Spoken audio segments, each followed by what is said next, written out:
이 시간은 하나님께서 오늘 우리에게 주신 말씀 함께 봉독해 올려드리도록 하겠습니다. 오늘 주신 말씀은 마가복음 2장 18절에서 22절까지의 말씀입니다.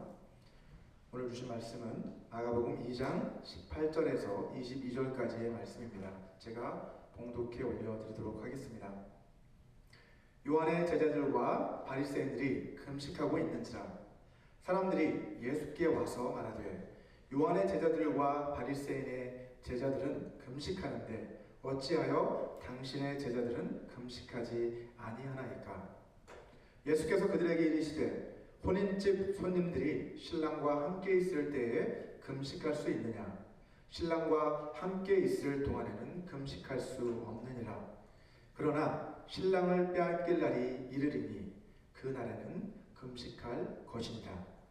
생배 조각을 낡은 옷에 붙이는 자가 없나니 만일 그렇게 하면 기운 새 것이 낡은 그것을 당기어 헤어짐이 더하게 되느니라. 새 포도주를 낡은 가죽 부대에 넣는 자가 없나니 만일 그렇게 하면 새 포도주가 부대를 터뜨려 포도주와 부대를 버리게 되리라. 오직 새 포도주는 새 부대에 넣느니라 하시니라. 아멘. 지난 시간에는 예수님과 제자들이 예수님을 만나서 변화된 세리 마태의 집에서 연회를 즐기고 있는 그 장면을 함께 살펴보았습니다. 그런데 이러한 그들의 모습을 지켜보고 있었던 바리새인들은 예수님의 제자들에게 다가가서 그들의 스승인 예수님에 대해서 비난을 했습니다. 자, 그런데 이번에는 먼저 예수님께 다가가서 그 제자들에 대해서 비난을 하고 있는 것을 볼 수 있습니다. 오늘 본문 18절 말씀을 보시면 요한의 제자들과 바리새인들이 금식하고 있는지라 사람들이 예수께 와서 말하되 요한의 제자들과 바리새인의 제자들은 금식하는데 어찌하여 당신의 제자들은 금식하지 아니하나이까? 라고 이렇게 비난을 하고 있습니다. 개역 개정에서는 사람들이 예수께 와서 말하되 라고 이렇게 번역을 하고 있지만 다음을 넘겨주시면 사실 헬라어 원문에 보면 주어가 없고 동사만 기록되어 있습니다. 자, 이 부분을 헬라어 원문 그대로 한번 직역을 해본다면 이렇게 번역을 할 수 있습니다. 요한의 제자들과 바리새인들이 금식을 하고 있었다. 그들이 그에게 와서 말했다. 이렇게 번역을 해볼 수 있습니다. 따라서 예수님을 찾아와 질문한 사람들은 금식을 하고 있던 요한의 제자들과 바리새인들이었다는 것을 알 수 있습니다. 이 구절의 병행 구절인 마태복음 9장 14절을 보시게 되면 예수님을 찾아와 질문한 사람들이 요한의 제자들이었다라고 그렇게 기록을 하고 있습니다. 그때 요한의 제자들이 예수께 나와봐 이르되 우리와 바리새인들은 금식하는데 어찌하여 당신의 제자들은 금식하지 아니하나이까? 라고 기록합니다. 자, 이 두 복음서의 내용을 종합을 해본다면 주님을 찾아오는 사람들 가운데는 바리새인들도 있었고 침례 요한의 제자들도 있었다는 것을 확인할 수 있습니다. 자, 자기들은 금식을 하는데 왜 주님의 제자들은 금식을 하지 않느냐라고 이렇게 묻습니다. 그들은 지금 예수님의 제자들이 금식을 하지 않는 그 이유가 궁금해서 이렇게 묻고 있는 것이 아니죠. 그들은 예수님을 지금 책잡기 위해서 이런 말을 하고 있는 것입니다. 자, 표면적으로는 제자들을 비난을 하고 있지만 사실은 누구를 비난하는 거예요? 그들의 스승인 예수님을 향한 비난이라고 할 수 있습니다. 율법의 규정에 따르면 매년 모든 유대인들은 의무적으로 금식을 해야만 했던 날이 있었습니다. 그날은 바로 유대 달력으로 일곱째 달 10일에 있는 대속죄일, The Day of Atonement라고 하는 그 날에 모든 유대인들은 금식을 해야만 했습니다. 자, 이날 말고도 유대인들은 불임절이라고 하는 그 절기가 있는데 이 불임절이 시작되기 그 전날에도 금식을 했습니다. 이 불임절은 구약의 에스더서에 기록되어 있는 것처럼 아하수에로 왕의 왕비였던 에스더가 모르드게의 권고로 죽음을 무릅쓰고 왕 앞에 나아가서 유대인들을 몰살시키려던 하만의 음모를 꺾고 유대인들을 멸망에서 구해낸 그 그 사건을 기념하는 절기가 바로 부림절입니다.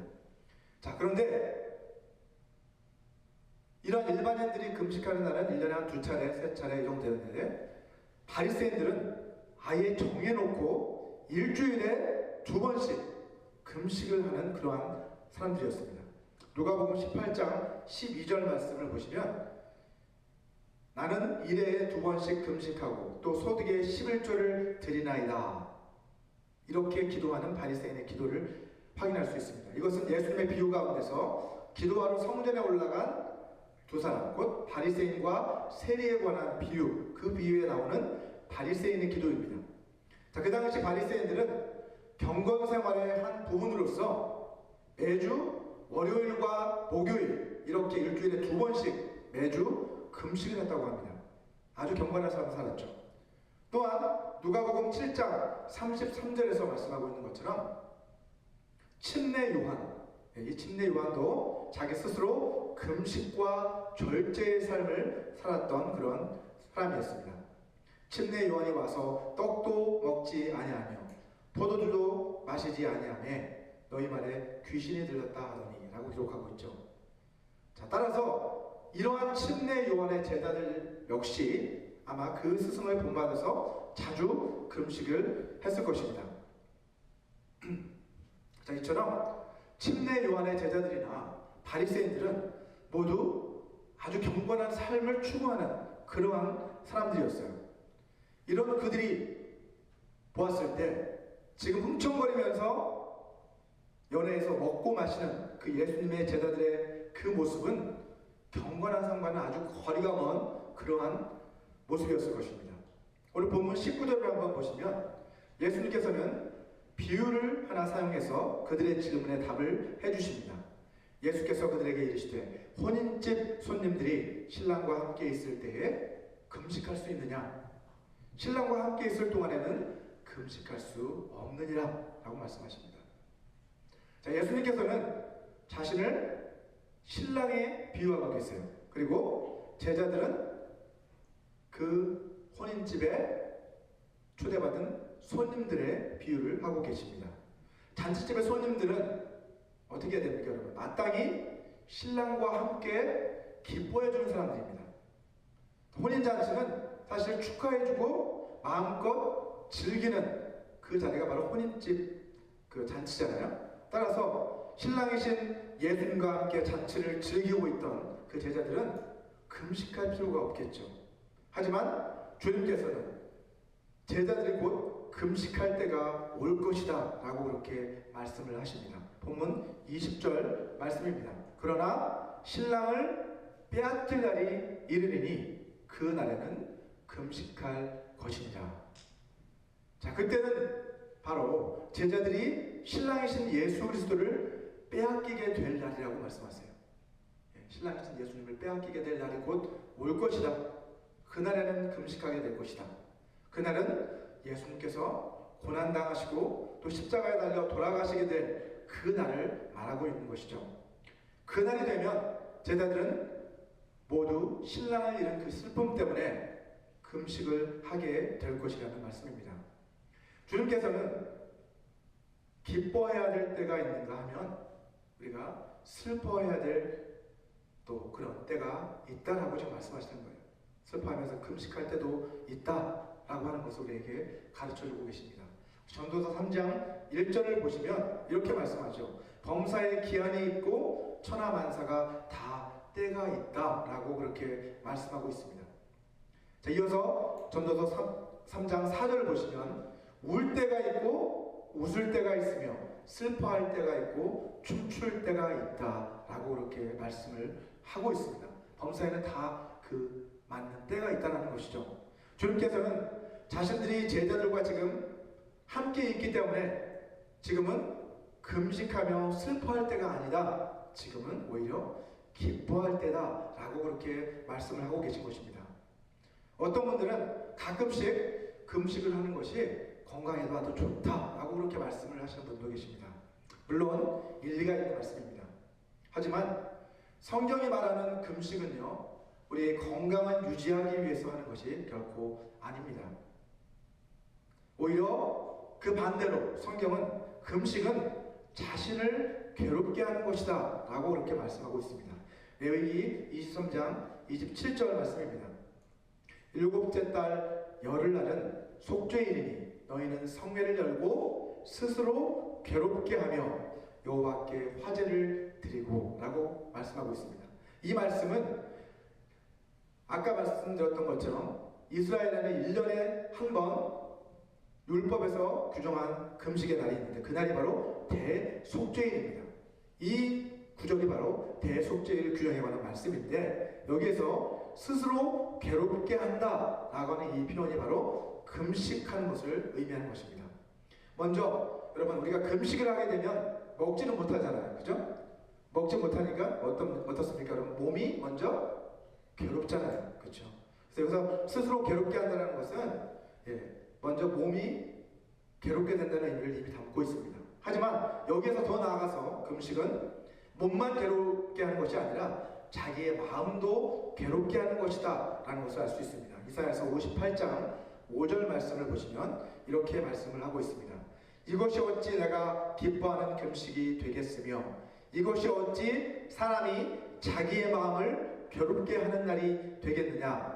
그의 머리를 갈대같이 숙이고 굵은 배와 재를 펴는 것을 어찌 금식이라 하겠으며 여호와께 연락될 날이라 하겠느냐 라고 이렇게 책망하고 계시는 하나님을 볼 수 있죠. 이것은 잘못된 금식을 하고 있는 사람들 책망하시는 것인데 금식의 외적인 모습, 몸을 괴롭게 하는 것은 그렇게 보이지만 그 중심, 마음의 중심, 그 마음까지도 괴롭게 하는 것이 금식이 되어야 하는 것을 분명하게 말씀하고 계신 거예요. 하나님께서 대속죄를 가리켜서 뭐라고 이야기하세요? 이날은 사람이 자기의 마음을 괴롭게 하는 날이 되어야 된다 라고 그렇게 말씀을 하고 계신 거예요.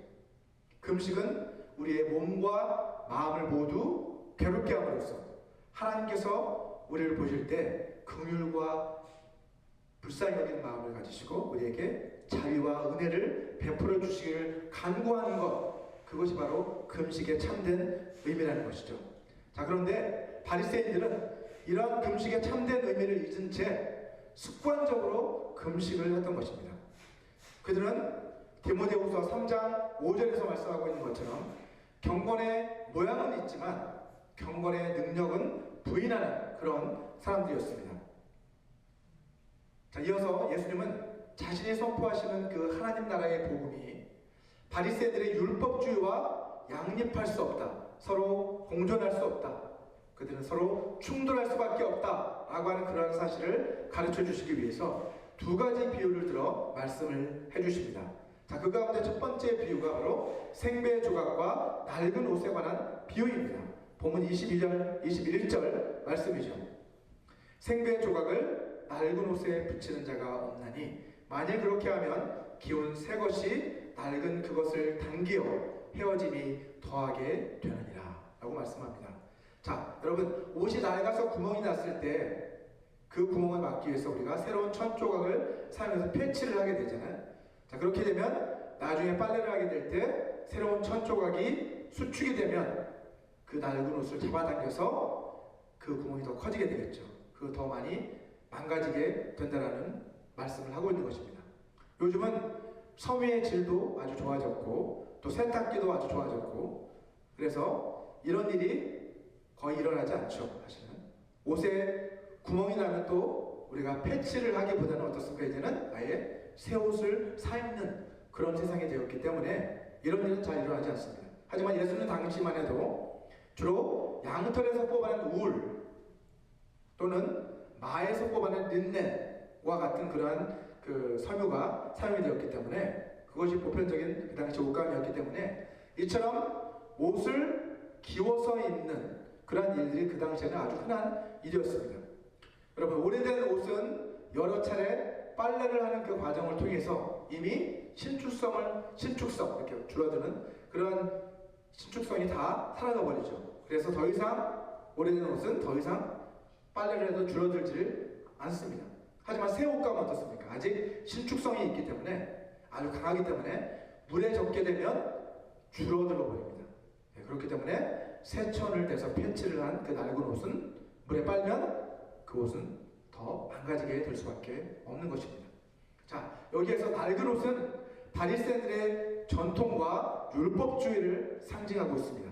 자, 그리고 그 낡은 옷에 된 생배 조각은 예수님의 새로운 가르침을 상징하고 있습니다. 이 비유를 통해서 주님은 자신의 그 가르침은 율법주의를 보완하기 위한 그러한 수단이 결코 아니다 라고 하는 것을 지금 말씀하고 계신 것입니다. 자, 이어서 본문 22절을 한번 보시면 예수님께서 또 하나의 비유를 말씀을 해주시죠.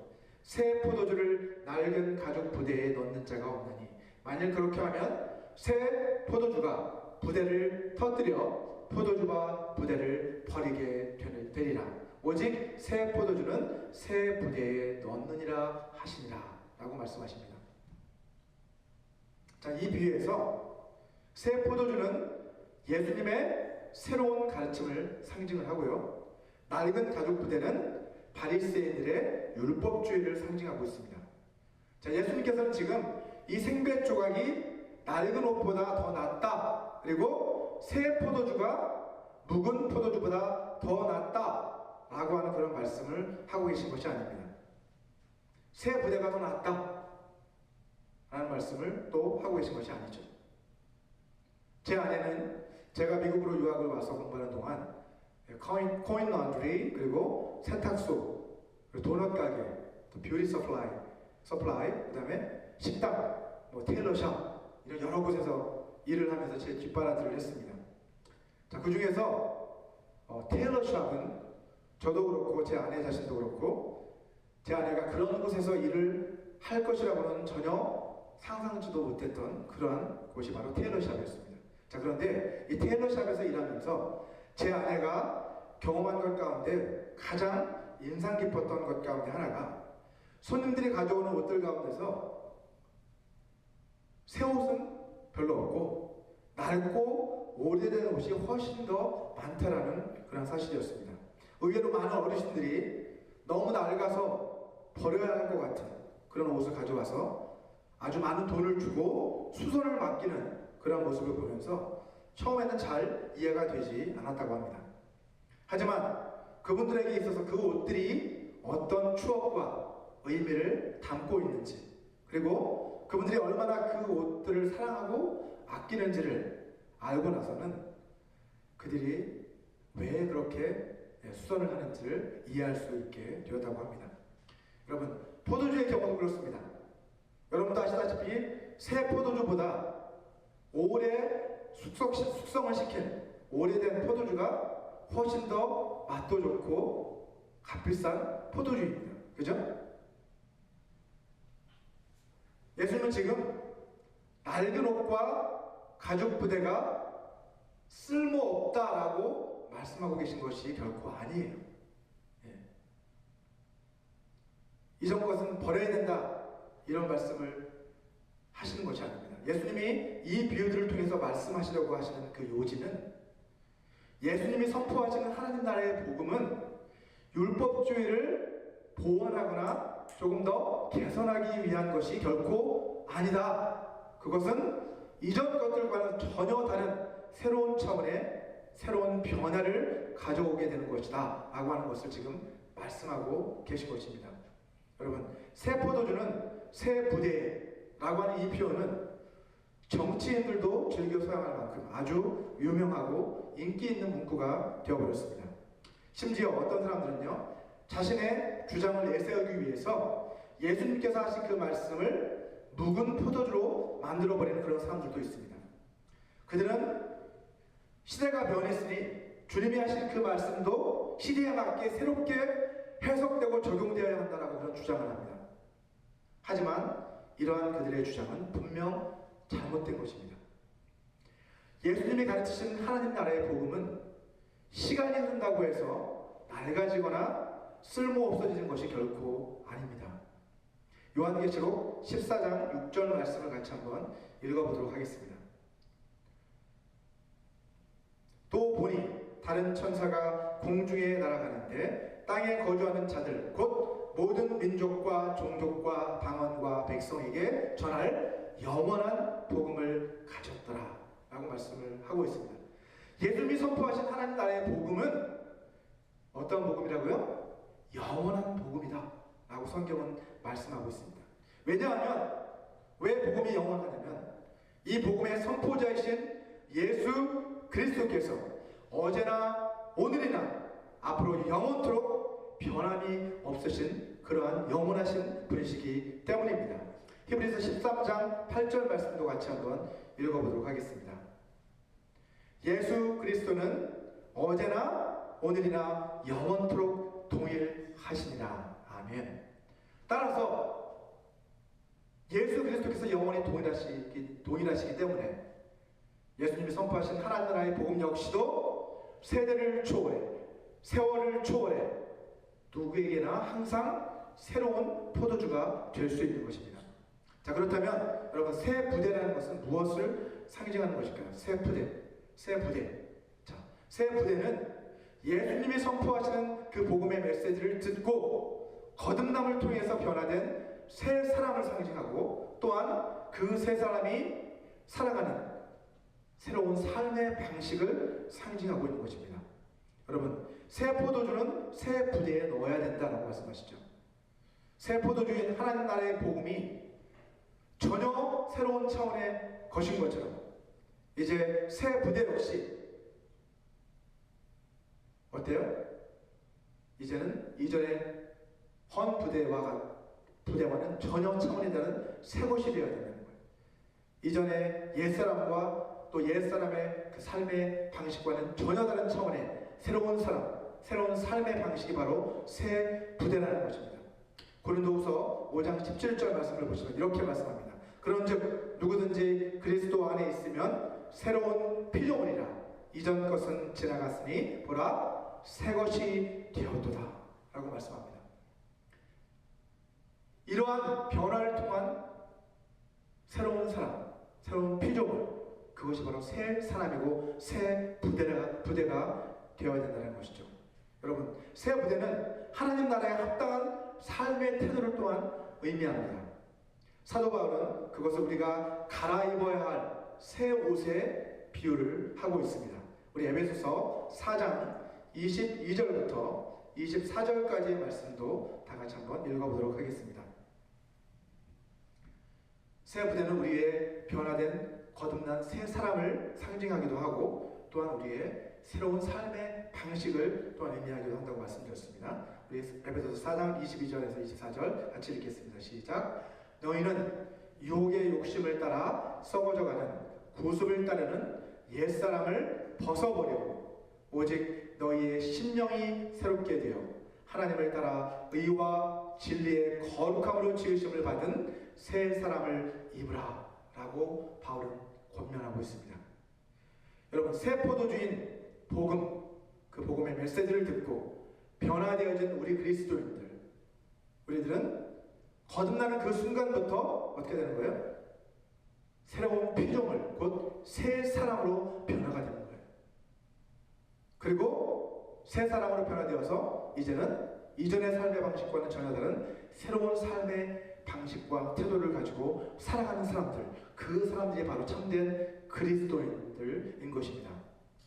이것이 바로 새 포도주는 새 부대에 넣어야 한다는 것의 의미입니다. 하지만 여러분, 안타깝게도 많은 그리스도인들이 죄악된 옛사람의 그 습관을 벗어버리지 못하고 살아가는 경우가 너무나도 많습니다. 사도 베드로는 이런 사람들을 향해서 다음과 같이 경고하고 있습니다.